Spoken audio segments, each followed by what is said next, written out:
2015, Australia's national holiday, Anzac Day, and a thwarted terrorist plot. The mastermind, Britain's youngest terrorist, a 14-year-old student who lives half a world away. An Australian man was supposed to carry out the attack. Police allege the Melbourne resident intended to behead a police officer in broad daylight. The man has yet to enter a plea. It was certainly at a stage where it could have happened at any time. In July, the British teen pled guilty to inciting terrorism. Police aren't releasing his identity. They say he used an encrypted app to communicate his plan to the Australian man. Police had only seized the teen's smartphone because he'd made threats at school, and a team of technicians cracked the app's encryption. Only then did they discover the grisly texts between the two. And that's what gives this case such resonance. Britain's security establishment says they must have access to encrypted communication.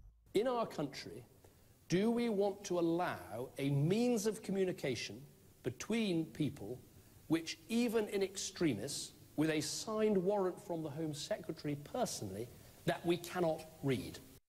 A message echoed by the head of MI5. We've been pretty successful at that in recent years, but it's becoming more difficult to do it as technology changes faster and faster. We need to be able to monitor the communications of terrorists, spies and others. Intelligence officials point to the rise of encrypted messaging. The free apps are available to anyone with a smartphone.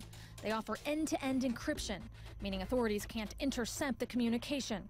Examples include SureSpot, Wicker, and in the case of Britain's youngest terrorist, an app called Telegram. Russian internet entrepreneur Pavel Durov is the app's co-founder. What is your reaction to that? Britain's youngest terrorist was using Telegram. Well, I'm sorry to hear that. I was not aware of this situation. If Telegram did not exist, this young boy would have used some other app. You think that an individual should be able to have complete encryption? No, I think that the police always can find a way to establish the true criminal and to find proof. And you know, like 20 years ago or 30 years ago, they couldn't intercept our data and they couldn't decrypt it and analyze it. Now they have more data than they had in any time in history.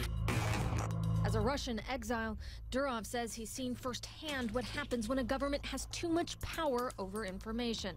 He says people have the right to secure communication. And what I saw in countries like Russia and many other places is that when law enforcement bodies get access or can get access to your data, eventually it leads to abusing that kind of power. Durov says it's almost impossible to limit the spread of encrypted technology. And security analysts say extremists are constantly changing their behavior. Some experts say the answer lies not in policing technology, but in attacking extremist ideology. Nevertheless, the British government plans to introduce draft legislation that deals with encryption. The hope is to stop the next teenage terrorist. Erin McLaughlin, CNN, London.